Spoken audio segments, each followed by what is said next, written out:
नदी में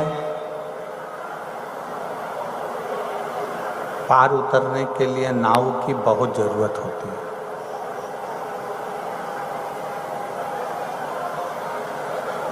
नदी से आप पार उतरना चाहते हैं, कहीं जाना चाहते हैं, तो नाव बहुत ज़रूरी है।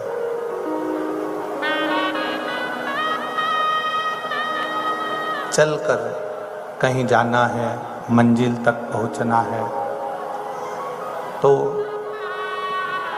इस शरीर में पाँव की बहुत ज़रूरत होती है। शरीर में अगर पाँव नहीं है, आप कहीं जाना चाहते हैं तो मंजिल तक कैसे पहुंचे?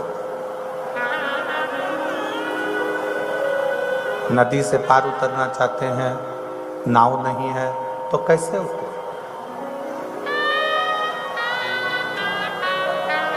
नदी से पार उतरने के लिए नाव की बहुत ज़रूरत है। मंजिल तक पहुंचने के लिए इस शरीर में पाँव की बहुत ज़रूरत है। और पूजन करने बैठो या कथा सुनने बैठो तो भाव की बहुत ज़रूरत है। आपका भाव कितना शुद्ध है, आप किस भाव से भगवान को रिझा रहे हैं, आप किस भाव से भगवान का भजन कर रहे हैं, किस भाव से भगवान की भक्ति कर रहे हैं, यह आपके ऊपर निर्भर करता है।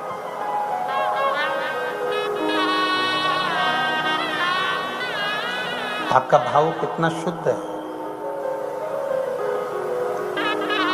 आप कितने शुद्ध भाव से भगवान की भक्ति कर रहे हैं, कितने शुद्ध भाव से भगवान का भजन कर रहे हैं, कितने शुद्ध भाव से भगवान का कीर्तन कर रहे हैं, यह आपके ऊपर निर्भर है।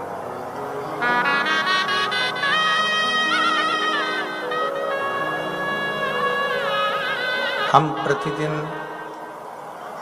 एक बात आपको हमेशा कहते हैं कि मंदिर तो जाओ,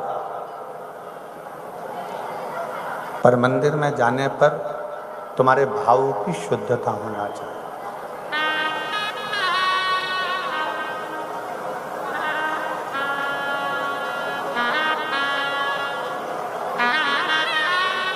मंदिर में अगर कथा श्रवण करने के लिए, मंदिर में पूजन करने के लिए जा रहे हैं, मंदिर में भक्ति करने के लिए जा रहे हैं, कथा श्रवण करने के लिए कहीं जा रहे हैं, तो भाव की बहुत जरूरत है। पर उस भाव में भी दिखावा नहीं होना चाहिए।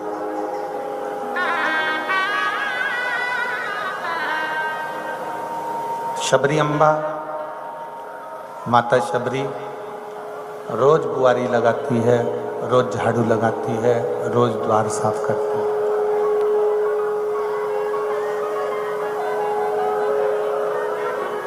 प्रतिदिन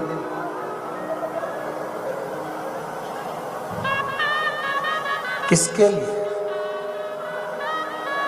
शबरी अम्बा को ये नहीं मालूम था कि राम कब आएंगे। शबरी अम्बा को यह नहीं मालूम था कि राम किस दिन पहुंचेंगे, कब आएंगे, किस समय पधारेंगे, किस समय पर आएंगे। शबरी अम्बा प्रतिदिन भगवान की भक्ति करती है और भगवान की प्रतीक्षा करती है।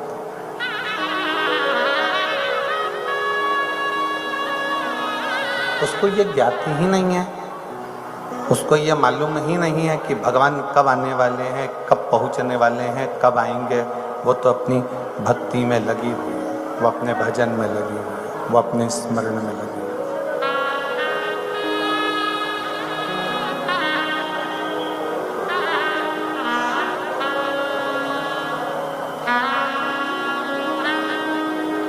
है। रोज प्रतिदिन फूलों की रंगोली बनाना, बुआरी झाड़ देना, दरवाज़ा साफ कर लेना, पूरे दरवाजे को क्लीन कर देना, पूरे दरवाजे को साफ कर देना और भगवान की प्रतीक्षा करना, भगवान का इंतजार करना, भगवान की प्रतीक्षा में बैठे रहना। प्रतिदिन बस एक ही काम करती है, भगवान का इंतजार करती है।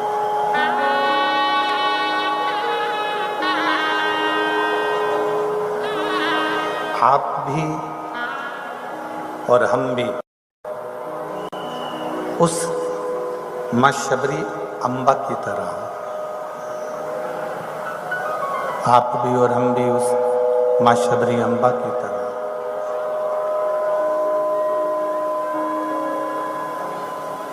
आप और हम भी उसकी प्रतीक्षा करें, उसका इंतजार करें। और आप और हम जब उसका इंतजार करें, प्रतीक्षा करें तो कभी तो भगवान आएगा, कभी तो परमात्मा आएगा, कभी तो भगवान आएगा, कभी तो परमात्मा आएगा।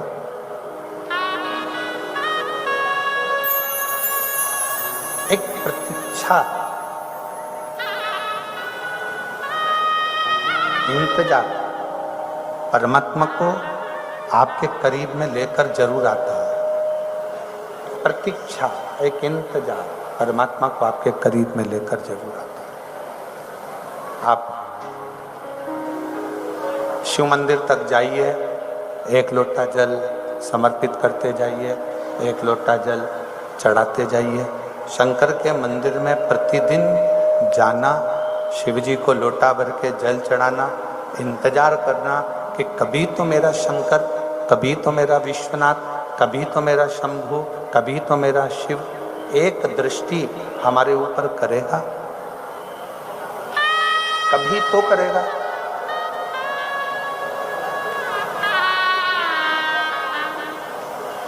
बस उसका इंतजार, उसको पुकारते रहो, उसको बुलाते रहो।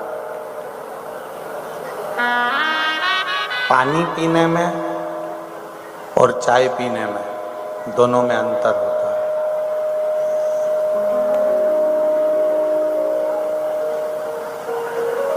पानी पीने में और चाय पीने में दोनों में अंतर है। पानी आपने गिलास उठाया, गटर गटर गटर गटर करके पी गया,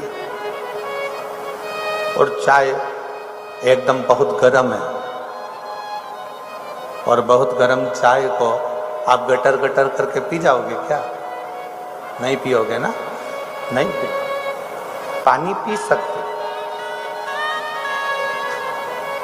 पानी आपने गिलास लिया, बोतल लिया और गटर गटर कर कर पी गए, पर चाय एकदम तेज गर्म है,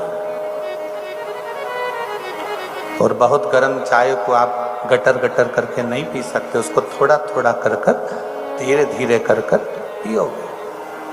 और चाय अगर धीरे धीरे कर कर पियोगे तो हृदय में भी उसका एक आनंद आएगा, हृदय में भी उसका एक सुख आएगा। राम जी,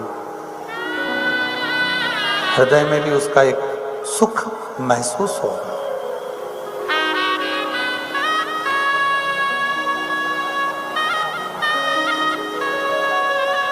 आप धीरे धीरे कर कर पी रहे हैं तो चाय आपके हृदय में आनंद की अनुभूति दे रही है।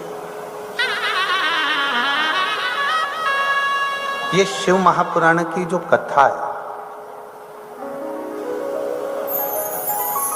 ये शंकर भगवान की जो अविरल भक्ति है, ये पानी की तरह नहीं है कि एकदम इसको गटर गटर कर कर पी गए।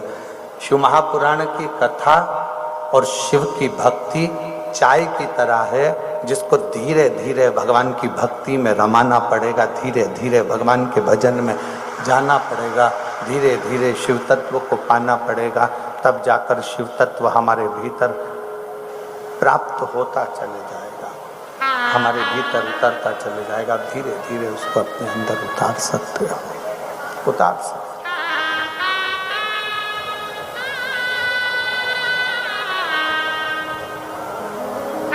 एक कथा में गए, दो कथा में गए, तीन कथा में गए, चार कथा में गए, शिव जी के मंदिर 1 महीना, 2 महीना, 3 महीना, 4 महीना,